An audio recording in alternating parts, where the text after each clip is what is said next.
Ninsellmilkom għal dan il-programm ieħor ta' Wow fejn flimkien miegħi Ġozett Ċappara u mal-ħabiba tiegħi Beverly Rimmer se nagħtukom programm ieħor mimlu wippakkjat informazzjoni llum.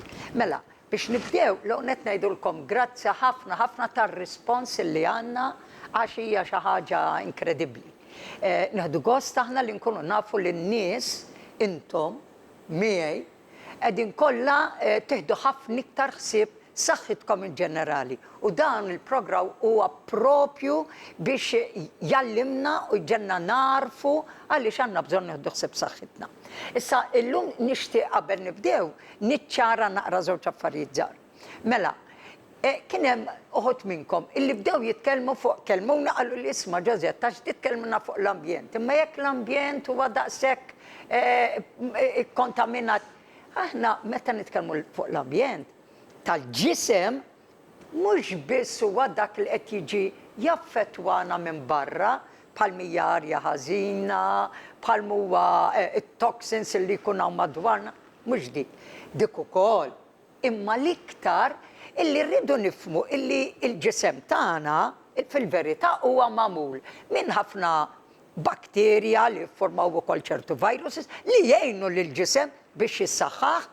Għaliex tiftakrom ta' konna żgħar kienu jħalluna niġru fit-trab lemmola għax kienu jgħidulna bekk jissaħħu s-saħħa ta' tfal. Illum naqra differenti għax nibżgħu minn kollox u kultant ikonna naqra raġun. Imma meta qed nitkellmu fuq l-ambjent huwa l-ambjent ta' x'qed isibu minn ġewwa dawn il-ħafna mikrobi li huma essenzjali għall-ġisem u essenzjali li huma isibu ambjent, environment, terrejn illi jkun tajjeb għalihom. Għax bħalma u ħażin jekk jiena qiegħda il-ħin kollu nieħu arja ħażina, l-istess huma x'huma qed jieħdu l-arja u l-ikel tagħhom minn dak li aħna qed nikkonsmaw. Din biex nagħmilha ċara. Issa, xi ħaġa oħra wkoll illum kif se nitkellmu. Mela, kien hemm uħud minnkom li qalu li Ġozett jiena m'għandix internet. M'għandix computer, kif se nsegwih? Dal-kors ta' detoxification, kif wieħed inaddaf is-sistema minn ġewwa. Mhix problema. Ovvjament, mhux se jkun hemm il-vantaġġi kollha li se jkollhom dawk in-nies li se jsegwuh il-ħin kollu għal ġimgħa sħiħa fuq online, imma llum propju għalikom se jkollna dil ħaġa speċjali. Beverly se titkellem fil-ewwel parti tal-programm l-iktar għal dawk illi qegħdin id-dar u m'għandhomx biex isegwu online. U se tagħtikom ħafna pariri sewja illi intom u anke riċetti li intom tistgħu tagħmlu biex titnatfu minn ġewwa. Mela jiena se nagħtikom parirek. Jew ġibu fuq ix tiktbu.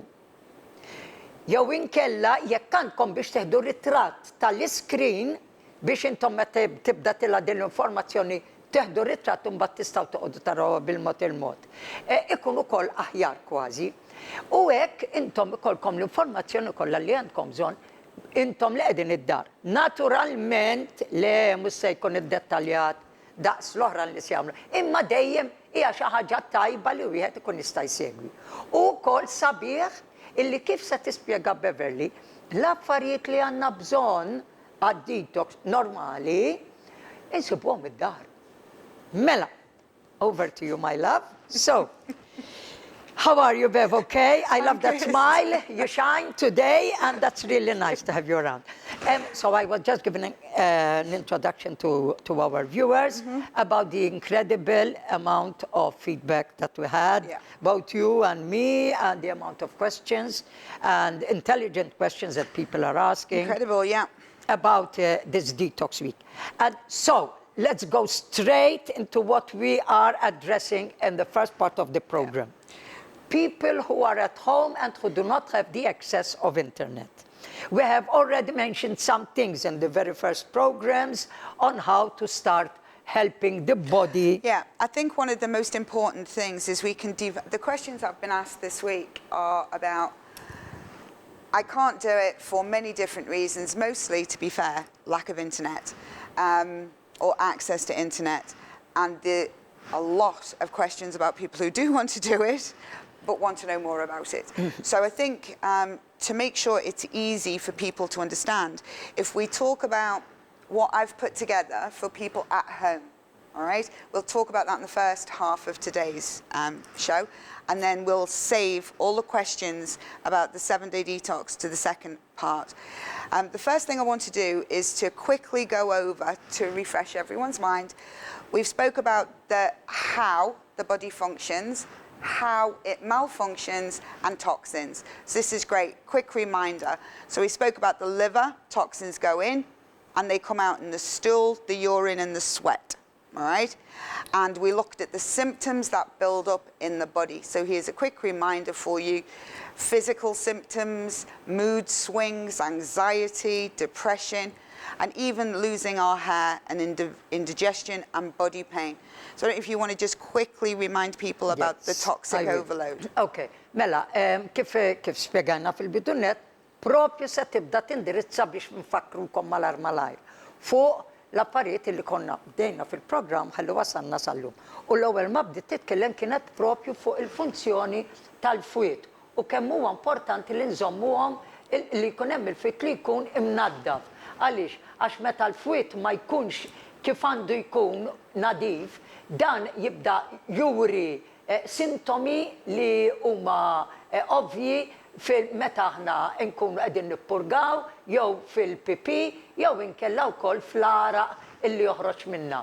U ħafna minn dawn is-sintomi fuq barra jidhru jew li jkollna il-sinna li jkun jidher bajdana ħafna, jew inkella ikonna ħafna mood swings, ansjetà, ma nkunux kalmi, ikonna wkoll ħafna uġijat postijiet differenti tal-ġisem, indigestjoni, ġieli wkoll imbagħtu milli nibdew nosservaw illi qed jaqalna ħafna xar. Jew inkella nibdew naraw ukoll illi ikonna nibdew niżdiedu fil-pis u jkollna dwejja għaliex nkunu nafu li dan mhuwiex pis normali illi huwa il-body weight tagħna. So I have explained this, in a nutshell. Okay, and we get toxins building up from two different sources, endotoxins, exotoxins. One, the body forms itself, and one we absorb from outside through food, through the environment, through medications we're taking, through lots of different things, through being around toxic people, all right? So how do we get rid of them? And the question has been for the last few weeks, how? So we can do it quickly, and we can do it guided, and we can do it in a very organized manner, or we can do it slowly at home ourselves. So the first part, we're going to look at detox and boost your immune system naturally. I've put together a couple of ideas that I don't know if you want to get a camera. So when we bring up the first slide, you can take a picture of it, and then you can follow it at home. Nice and slow. So the first one we're going to talk about is the gut. Great. Mela, kif qed tgħidilna Beverly, il-toxins li għandhom żewġ tipi ta' toxins, imma dan kollha huma riżultat mhux biss ta' dak tal-arja ta' madwarna, imma wkoll ta' pereżempju effett ta' ċerti mediċini, ta' puntom il-mediċini għandhom ħafna side effects. U semmit interessanti ħafna illi nemmen li għandna bżonn nitkellmu fuqha, sejħitilhom toxic people, nies illi jkunu negattiva ħafna fl-attitudni tagħhom. Issa, meta aħna qegħdin nagħmluha ma' dawn in-nies, illi dawn in-nies li qed jaffettwawna, il-moħħ jitfana l-isfel, l-aħwa.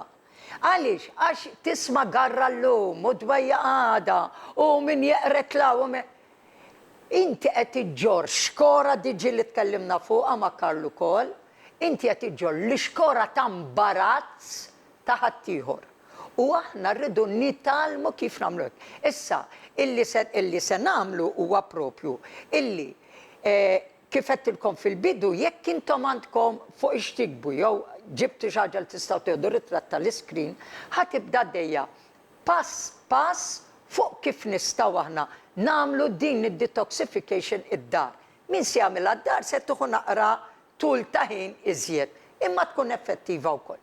Imma min se jagħmel imbagħad eventwalment il-kors li se nitkellmu fuq iżjed tard, dawk se jkunu igwidati minn Beverly fuq pass kif għandna nimxu, ħalli nibdew mill-moħħ u għandna il-ġisem u anke l-perspettiva tagħna u dak li nieklu biex aħna nkunu nistgħu ikonna din il-tindifa tajba ħafna. Okay. Okay. So the first one I want to take you through is at-home detox solutions. And the at-home detox solutions are specific so that they are safe and effective for you guys. Now, the first one that covers the gut, the colon, the liver, and the kidneys is you make this recipe each day, the evening, and you leave it in the fridge overnight. And while you leave it in the fridge overnight, it infuses.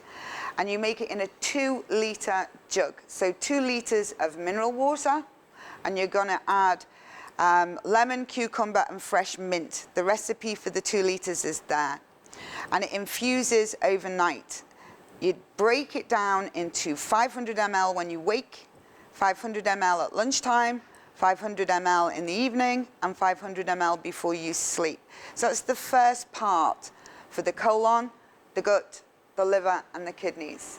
All right, and you want to be doing this for probably around about 3 to 4 months. Okay.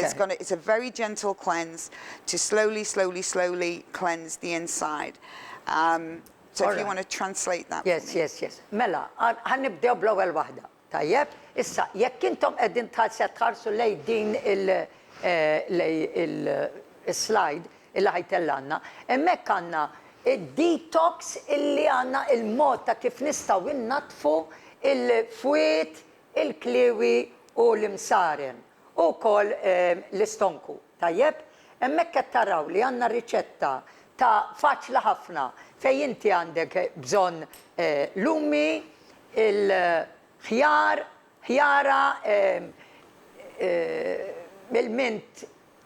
il-mint issa niftakar x'inhuwa.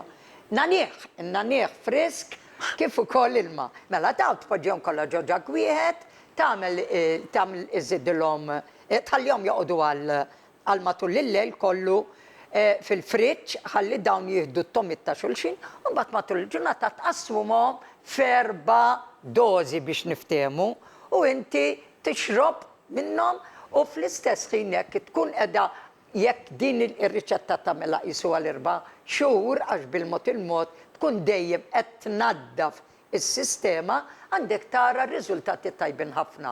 U dana inaddaf ukoll mhux biss dawk li semmejna, imma wkoll il-ġilda u l-lymphatic system illi permezz tiegħu jitnaddaf ukoll il-ġisem u miegħu kif qegħdin taraw qed inżidu wkoll il-body brushing kif ukoll ta' filgħodu u illi importanti ħafna li wieħed jixrob żewġ litri ilma kull jum.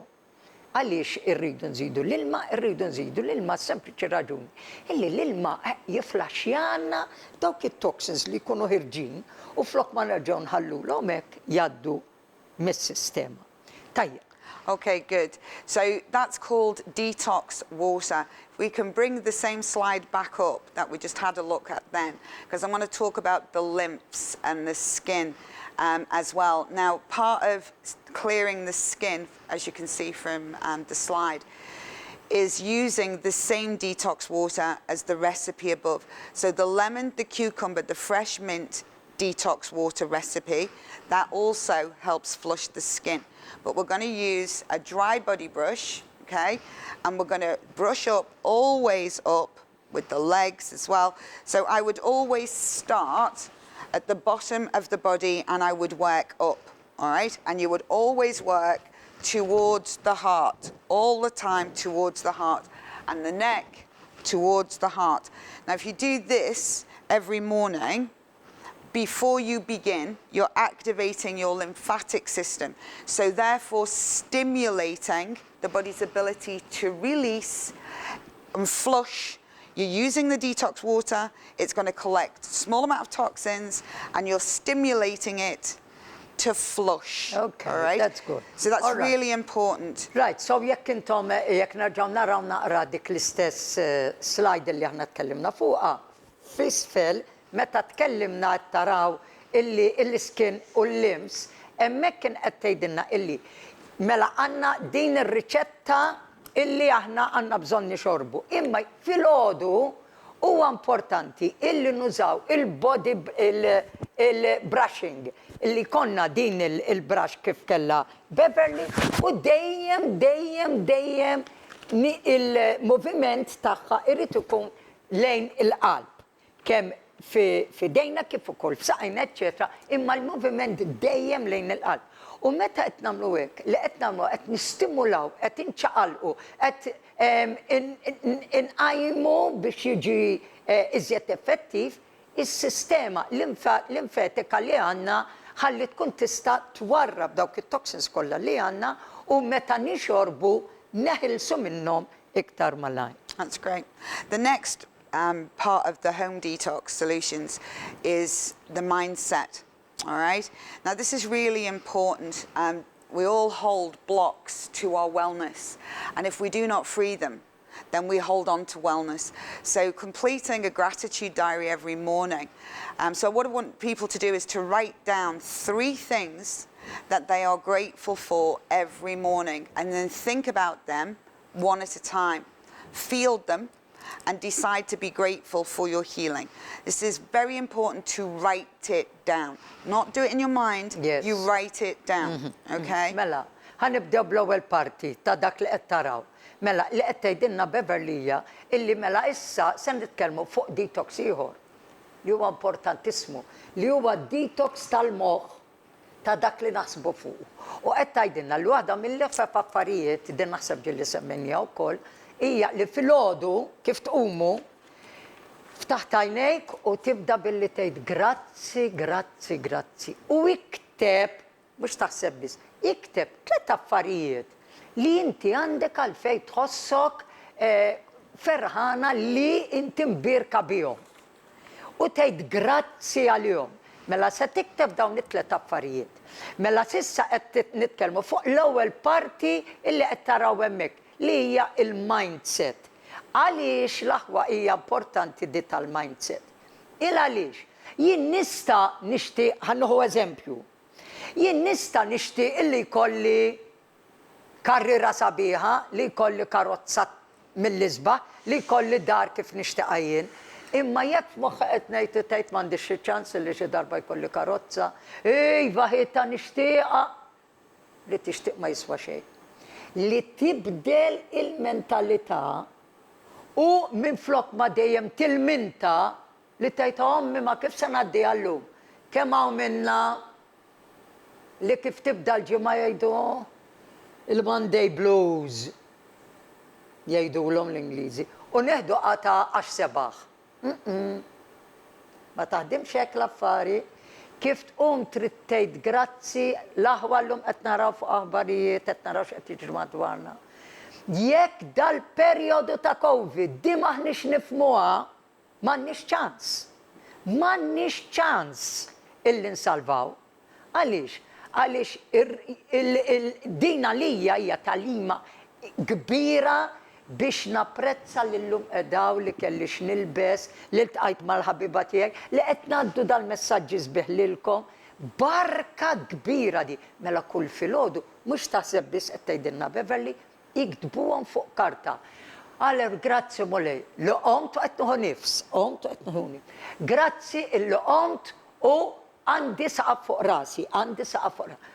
U hemmhekk tibdew tirrealizzaw xorti kbira għandna illi għadna kapaċi nsegbu dak li qed insegbu, pereżempju llum. Okay. Good. Yeah, because this is so important, Bev. I mean, not to understand, not to be aware at this time that we're going through so many changes in the world. and not understanding how grateful we should be, even for what is happening, because even that is giving us a lesson. Absolutely. I mean, mindfulness, we're going to get into that much more later in the series, but mindfulness for me is key because it is the biggest block to wellness, the biggest Yes. block to happiness. And so if we can identify it and free it each day, Yes. then we're already halfway there. That's why it's included in the detox. Yes. So, kif qed tgħidilna Beverly, illi illum il-ġurnata nisimgħu ħafna fuq il-kelma mindfulness. Jiena ma tantx toġobni għax fil-verità il-mindfulness trid tkun mindlessness, inqas ma taħseb u tewdem biex tisserraħ il-moħħ għandu tkun iżjed xi ħaġa sabiħa. Imma issa nitkellmu fuqha fit-tieni parti tal-programm il għaliex malli nifhmu kemm importanti illi konna moħħ seren u kemm meta nagħmlu hekk inħossuna ferħanin u kontenti, nifhmu wkoll kemm mal-paċi tal-moħħ inkunu qed inserħu l-qalb u nkunu qed insibbu ruħna f'ambjent, f'sitwazzjonijiet illi xorta se jibqgħu jiġu ma nkunu kapaċi narfu kif għandna niffaċċjawhom. Ibqgħu magħna wow minn ftit minuti oħra wara r-riklami.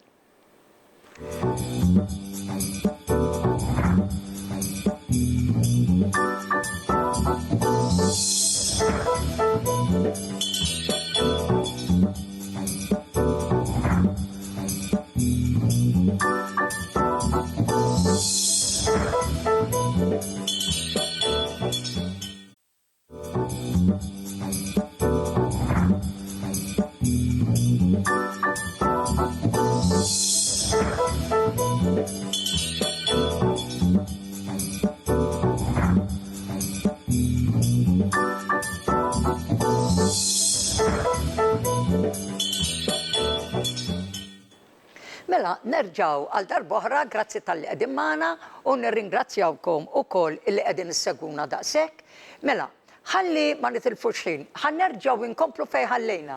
U hemmhekk qed naraw illi issa sejrin inħarsu daqsxejn waħda lejn is-slide illi għandna u se nitkellmu issa fuq it-tieni parti tas-slide. Tell us about the lungs and sinus detox, please.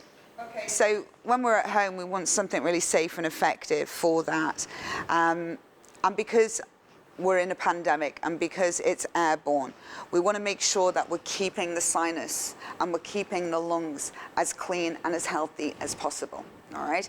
And these are 3 strategies we can do ourselves. The first one is a sinus rinse. Okay? Now, we should be doing that twice a week.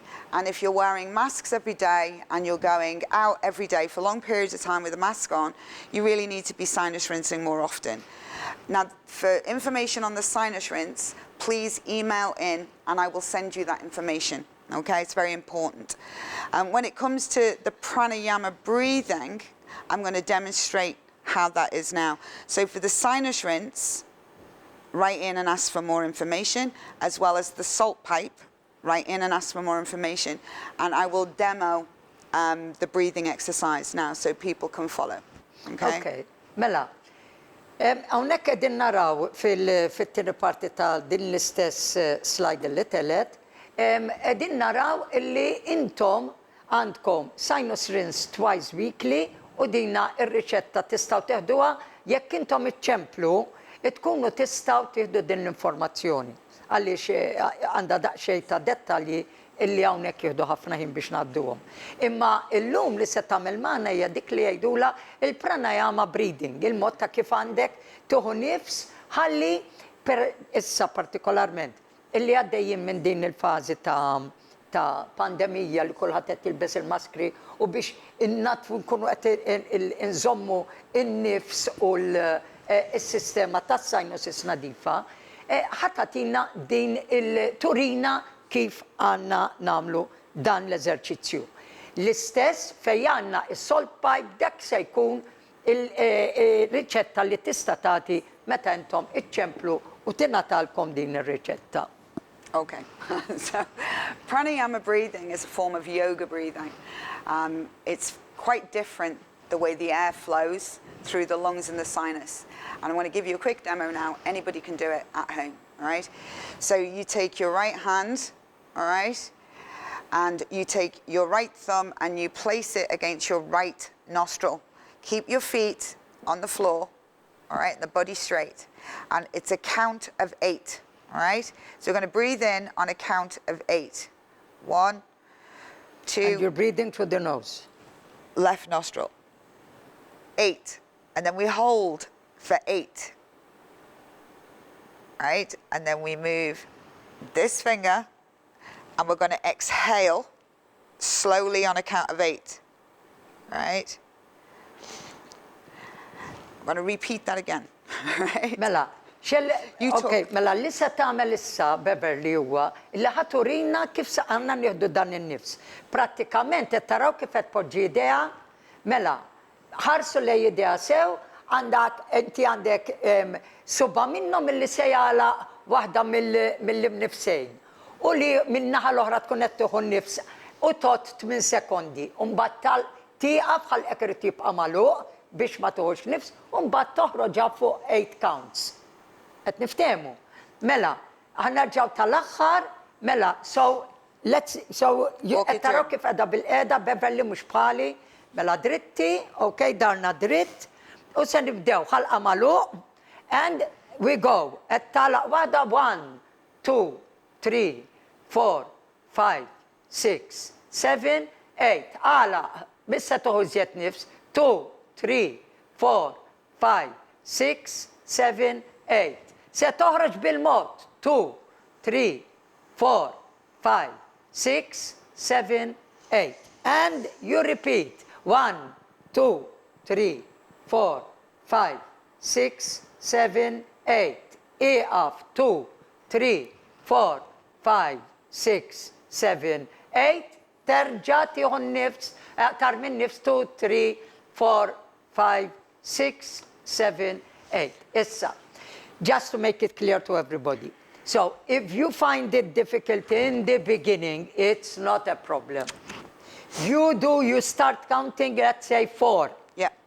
And then stop. All right, mela inta ħna qegħdin hekk, għandna 4 qed nieħu nnifs. 3, 4. U mbagħad nieqaf. U mbagħad noħroġ in-nifs. Mbagħad nerġa' noħu nnifs. 1, 2, 3, 4 nieqaf nerġa'. Sakemm ittellaw għalejt. All right? Għaliex nagħmlu għadi? Għax dit qisu jiena bħal meta mmur għall-ġim biex intella l-muskolu. Meta qed nagħmel dan l-eżerċizzju qed insaħħaħ ħafna il-pulmun. Illi il-pulmun qed jgħinna biex l-arja ikollu riserva storage biżżejjed ħalli jgħaddi l-oxygen li għandu bżonn fid-dem u fis-sistema. So I'm just explaining a little bit dak li għaltinna il-mod ta' kif timxi l-flow, ta' kif jimxi id-dem biex jagħtini l-ossiġnu lill-moħħ u lill-organi kollha ikun iktar b'saħħtu. It's important to notice as well, when you do this, you do it for a count of 8 times. Now, what you're going to feel, especially if you've never done it before, is you're going to feel lightheaded. And you're going to feel a bit dizzy. So always make sure you're sitting down. The reason you're going to feel lightheaded and dizzy is because oxygen is going in your brain in vast amounts. And in most people, they're deficient of oxygen in their brain. If you have dyslexia, all right, and you've got a lot of oxygen coming in through the breathing exercise, you're going to feel dizzy, especially. However, you're going to notice an improvement in your visual perception as the weeks go by, as you practice this 3-4 times a day, right? Especially with memory issues, yes. Because you've got oxygen coming in, it's forcing brain cell regeneration. So you'll notice a reduction in memory loss as well. Mela, huwa importanti li nżommu f'moħħna li meta qed nagħmlu dan l-eżerċizzju 8 noħorġu nnifs, 8 nifqu, 8 niġbdu n-nifs minn dik it-toqba tal-imnieħa li hija mikxufa.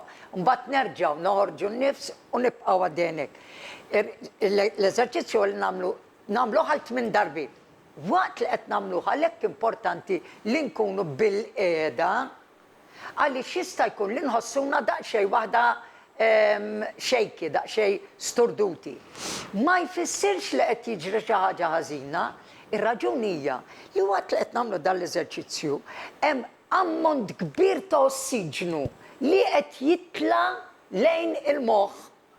Imma waqt li qed jagħmel dan l-eżerċizzju il-ġisem li qed jiġru illi il-moħħ qed jiġġenera, qed jiċċaqlaq, qed jagħti l-ħajja ħafna minn dawk il-ċelloli li jkunu tażnu. U din wara ċertu żmien nibdew nirrealizzaw li qed niftakru aktar, li qed inkunu iktar sharp fuq dak li qed nagħmlu, partikolarment nies li batu minn disleksja li ħafna minna għandna ċertu livell tal-disleksja uħud iktar minn oħrajn. Iktar ma jgħaddi żmien iktar tibdew tirrealizzaw li qed tgħinkom ħafna fil-mod ta' kif tħarsu lejn l-affarijiet u kif tirraġunawhom. U din hija xi ħaġa importanti immens biex intom tifmu għaliex għandkom bżonn iżommu dan l-eżerċizzju għaddej regolari.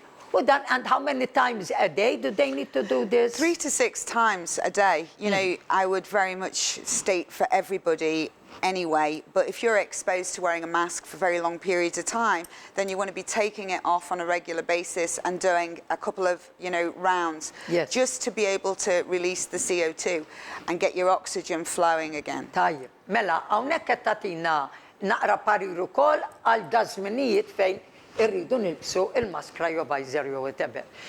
Mela qed tgħidilna illi normali huwa importanti li bniedem jagħmilha 3 għal 6 darbiet kuljum normali, meta m'għandniex problemi. Immissa li qed ikonna din l-issue li rridu nilbsu l-maskri. Huwa importanti ħafna biex ngħinu lil nfusna illi kultant żmien ngħidu isma', speċjalment min qed jaħdem sigħat twal, min qiegħed id-dar m'għandniex dik il-problema, ma min qiegħed jaħdem bil-forsa għandu bżonn iġorra. Mela dawk għandkom bżonn illi kultant żmien morru x'imkien noħħu l-maskra u għamlu dan l-eżerċizzju. U tibdew tirrealizzaw illi n-nifs qed toħduh b'ċertu kumdità.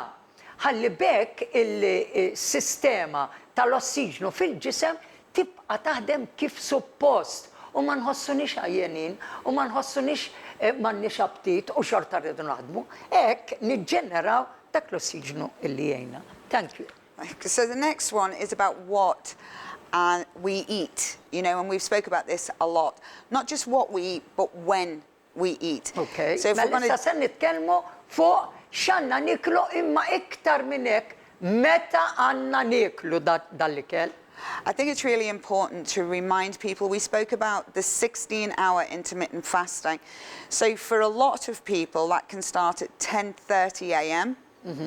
So they start eating then, and they finish eating at 6:30, or they start at 11 a.m., finish at 6. So it's quite doable.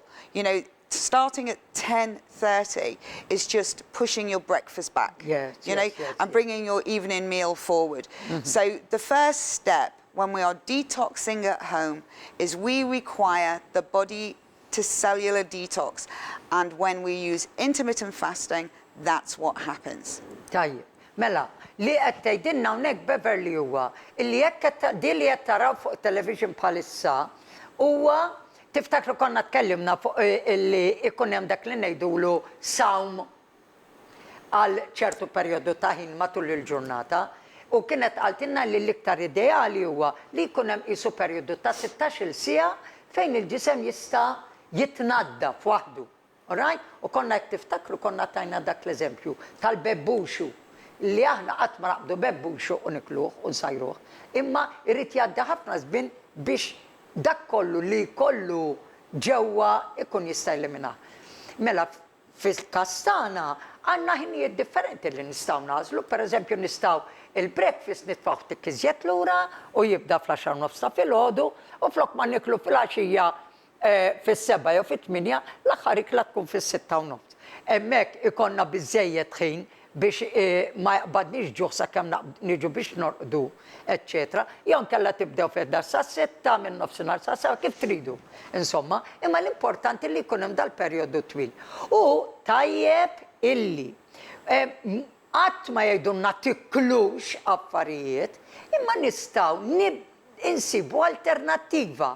Mela flok hops u affarijiet li fihom il-gluten niklu affarijiet li m'għandhomx. Hemm hops li huma gluten free u nistgħu wkoll insegwu da. Ħalib hemm kwantità kbira ta' ħalib differenti, imma idealment ma neħdux ħalib tal-annimal, qed niftehmu għandna wkoll ħafna nistgħu nieħdu ħafna nuts illi ikunu bħal ġews, ġellews, eccetera. U għanna u koll l-affarijiet li nieħdu per eżempju bħal kafe u ikun kafe ta' veru illi insajru aħna u ikun iktar pur u koll flok ma nużaw il-melħ normali nużaw dak li jgħidu l-Himalayan salt. Can that also be used for cooking? The Himalayan? Yeah, I mean, when we talk about replacing food, we don't talk about going out and buying a whole load of processed food. That is definitely not to be done. Replacing food is not about restriction. What it's about is inclusion. Yes. You know, I don't restrict food for 16 hours a day from my life. I include intermittent fasting. So I, for free, no cost whatsoever, allow my body to self-heal. And when we replace food, we don't exclude bread or exclude gluten or dairy. What we do is include plant-based and nut-based products that are actually good for us. So it's not about what we don't take. It's not about restriction. It's about inclusion. And that's why it's replacement, not restriction, replacement. Tajjeb, mela li qed tgħidilna huwa illi isma' din mhix qed tgħidilna tiklux hekk, imma qed tgħidilna kemm jista' jkun. Żommu f'moħħkom illi pereżempju qed tgħid ismek jista' jkun ħut iklu 4 darbiet fil-ġimgħa. Mela, flok laħam kuljum, mela dejkom qed tgħid kulu, imma irrestrinġuhom il-laħam u l-ħut biex mhux kuljum qegħdin nieklu ammonti kbar tal-istess ħaġa. L-importanti jekk se tieħdu alkohol mhux li tixorbu nofs il-fliexkun, ħudu imma b'moderazzjoni. U hekk tafu l-iktar importanti u li nżidu l-ammont ta' ilma għal 2 litri kuljum. Mela hawn maħniex qegħdin nitkellmu fuq affarijiet li dik inħobbad, iva qed tgħidlek Beverly. Cool, imma b'moderazzjoni u fejn tista' taraf illi tista' jkollok xi ħaġa li qed tinkludiha mad-dieta biex tgħinek tnaqqas daqsxejn mill-affarijiet li qed jagħmlu n-nas Sara. Dik tgħinek ukoll. Yeah, I mean, we want to reduce meat and fish, reduce alcohol, and increase mineral water, the detox water.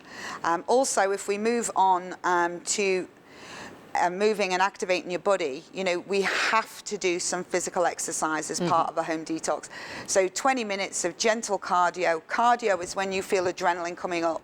So start with 5 minutes a day and work your way up. It'll help keep the muscles in the heart strong, help keep your circulation strong, and help, which is essential for a good detoxification, you know. Tajjeb, mela, qed tgħidilna wkoll kemm huwa importanti illi l-ġisem għandna bżonn inċaqalquh. U qed naraw hawnhekk x'tista' tagħmel biex inti tattiva tagħti saħħa iżjed il-qalb, huwa importanti li timxi jew tagħmel moviment biex inti il-muskolu tal-qalb iżommu b'saħħtu. Ħalli jgħin ukoll fiċ-ċirkolazzjoni tad-dem u fiċ-ċirkolazzjoni tad-detox. Mbagħad hemmhekk qed naraw xi ħaġa importanti ħafna li I am translating the second bit if you don't mind. Yeah, good, good. Mela, jekk aħna se nħarsu naqra lej kemm importanti dejjem titkellem fuq Beverly sleep, rest and regenerate. Good. Illi nistrieħu li norqdu u nirriġeneraw. Good, excellent. What I want to really bring up now is that you can do these at home yourself. Can I stop you for a minute? Because I saw something that is very important in the slide that you showed. Meta qegħdin nitkellmu fuq l-irqat, qed tarawha miktuba kbira waqt li qed torqdu itfu il-Wi-Fi u all electrical equipment. Yeah. L-affarijiet kollha ta' dawl. Mhux torqotu jkollok it-television għadu għaddej fil-kamra u dak u dak. Dawk iridu jintfew. U importanti illi inti forsi tqum dawk dik il-kwarta qabel ħalli tkun tista' jew torqod dik il-kwarta qabel, ħalli f'dik il-kwarta tqum b'serenità, mhux qomt xelt il-mobile, min mit, min qam dal-għodu, min le. Għandu bżonn il-moħħ jitnadda billi kollu dik is-serenità ta' kwarta qabel ma tqum mal-ħajja u kwarta qabel ma torqod biex inti dejjem grazzi u moħħok tgħidlu x'għandek bżonn tagħmel fis-serenità u tlaħħaq ma kollox f'dik il-ġurnata. That's good. I mean, one of the things that's important is we've covered this for people that cannot access a full, whole body and mind detox. I want to bring up a slide now about the germ theory and the terrain theory. And I think it's a really good visual. The slide has got 2 images of fish bowls, and I want you to think of the fish bowls as the body. So here, Louis Pasteur came up with the germ theory. This is what I want you to think about when you're looking at this slide, that your body is the fish bowl. Any germs that are coming in are creating disease, and the answer here is vaccinate the fish, okay? Then we move over to the terrain theory, and how about we clean the terrain. So we've got 2 outcomes, clean the tank or vaccinate the fish in the tank. The point this slide is trying to make, you have to clean the inside of your body. That is your terrain if you're ever going to be well. All right, that is the way to go on this. Mela, hawnhekk għandna slide li hija b'saħħitha ħafna. Mela hawnhekk għandna żewġ containers fejn għandek il-ħut ġo fihom, wieħed fejn għandek l-ilma illi tħammeġ. U liħor għandek l-ilma li hu nadif. Issa, dak huwa l-ambjent tal-ħut tal-le, mela, jekk kien huwa tħammeġ l-ilma, x'l-aħjar tagħmel inti? Tnaddaf il-ħuta u tħallija f'dak it-terrejn, f'dak l-ambjent, jew b'modi differenti, naf ta' il-modi ta' seta' tikol, ta' kif seta' tivvaċċina, ta' kif seta' tija mediċini u tħallija f'dak l-ambjent, jew inkella tieħu ħsieb li l-ħuta dejjem tkun f'ambjent tajjeb billi tnaddaf ta' madwara. U hekk il-ħuta tkun dejjem qed tieħu affarijiet b'saħħithom. U danu li qed ngħidu aħna llum għax hekk il-ħuta għandha l-ambjent tajjeb, il-ħuta ma timraċ. Mela l-aħwa ejja nżommu lil nfusna kemm jista' jkun bl-ambjent intern imnaddaf, id-detossifikat, biex nkunu nistgħu niġġieldu il-ġisem stess, ikun jista' jiġġieldu jikkumbatti kwalunkwe mikrobu illi jkun qed jersaq lejn il-ġisem. Thank you. That's good. I wanted to just also, before we close today, answer some of the questions that some of you emailed me about the 7-day detox. Yes. The first question I had was, how is it accessed? It's fully online, all right? So 7 days online, it's about 1 hour, 1.5 hours a night. If you miss it, it's fine. Each live session is recorded and uploaded to the members area, which you can download and watch when you like. So I don't know if you want to translate that. Mela, issa aħna dnilkom ukoll li se nindirizzaw dawk illi fil-fatt applikaw għal-kors u dawk li applikaw għal-kors online issa, ok? Mela, serħu raskom intom dejjem se titħlu fuq detox@wavesofwellness.life, hemmhekk għandkom l-informazzjoni kollha qed taraw hawnhekk miktuba, kull jum għal 7 ijiem se jkun hemm session ta' siegħa u nofs illi tkun recorded minn Beverly, tistgħu hemmhekk għandkom l-informazzjoni kollha fejn dak li se tisimgħu wara hekk għandkom xi domandi tistgħu tibatuhom ukoll fuq l-istess paġna u jekk inti ma tistax iqbad xogħol dak il-ħin għandek affarijiet oħra li ma tistax tagħmel. Tikkonfondi xejn għaliex tkun tista' taċċessa l-istess session, l-istess talk li tkun qed tagħmel Beverly billi tara ħin ieħor. Mela inti se jkollok se tkun iggwidat minn fuq dik il-paġna biex taċċessa il-session li tkun tlift u tkun tista' tismaħħa f'ħin ieħor. And again, people can go on YouTube and type in Waves of Wellness Detox Week on YouTube, and they can find a video of me explaining all about it. I think the biggest thing people have asked me this week, the most asked question, what will I need for the detox week? All right? There's only one additional thing apart from food that you need, and that's a detox brush, a dry body brush. And anybody needs one of them, just let me know. The rest of it is food, things you'd have at home. You know, so when you check in and register, you get a big list. It's a welcome pack, a workbook. We go through 3 steps of detox: mental detox, cellular detox, kidney and liver detox. 1, 2, 3. Culminating in a 7-day detox, all right? And all that you need is to commit to yourself and food that you can access from home. All right? Okay. Mela qed tispjegalna wkoll illi il-proċess se jkun maqsum fuq 3 affarijiet. Mela għandna l-ewwel waħda li hija l-mental detox, dak il-mod ta' kif nistgħu ngħinu biex inneħħu dal-ħsibijiet din negattività l-ansjetà, dil-biża' dat-depressions illi ngħaddu minnhom.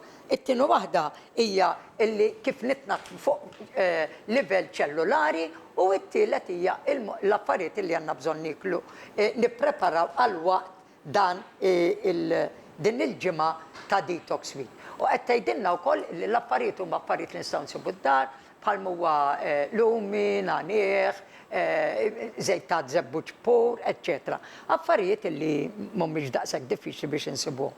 U dawn, what is the YouTube page again, please? Just go to YouTube and type in Waves of Wellness Detox Week. Okay, mela, fuq għandek jew din li qegħdin taraw detox at wavesofwellness.live. Jew kella fuq YouTube tistgħu ssibu Waves of Wellness Detox Week. Yeah, you'll see me. Waves of Wellness Detox Week fuq YouTube. Okay, u hemmhekk għandkom id-dettalji kollha u Beverly fil-fatt ippreparat ktieb u affarijiet li aħna nista' jkollna u illi għandna wkoll affarijiet illi kemm jista' jkun tiffaċilita ħafna il-mod ta' kif se tgħaddi din il-ġimgħa. The last thing which is very important for you all to know is that Beverly, the whole course of a full week, I've attended certain courses which are normally quite expensive. This is less than €100. Am I correct in saying that? It's less than €100 per person. Yeah, yes. okay, so we thank you for that because huwa importanti wkoll li tkunu tafu li għal din il-ġimgħa ta' pariri professjonali fejn intom tistgħu taċċessaw fuq kwalunkwe problema li għandkom u tikbu lil Beverly u twiġibkom anke minn darba l darba fuq is-sessions li nkunu qegħdin nagħmlu. Jiena naħseb li hija rigal sabiħ li nibdew is-sena bih. M'għandi xejn żex ngħidilkom eżiż tiegħi. Grazzi ħafna naf li llum kellna programm ippakkjat għall-aħħar.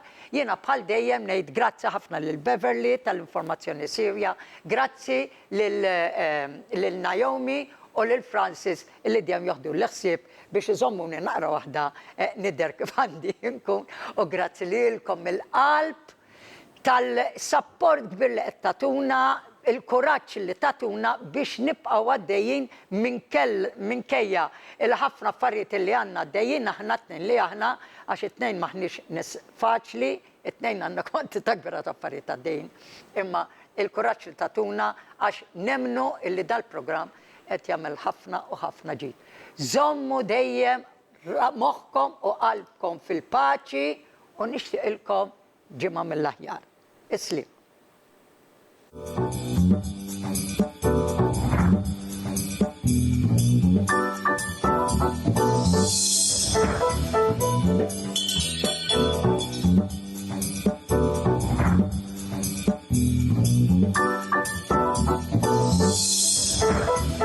Thank you.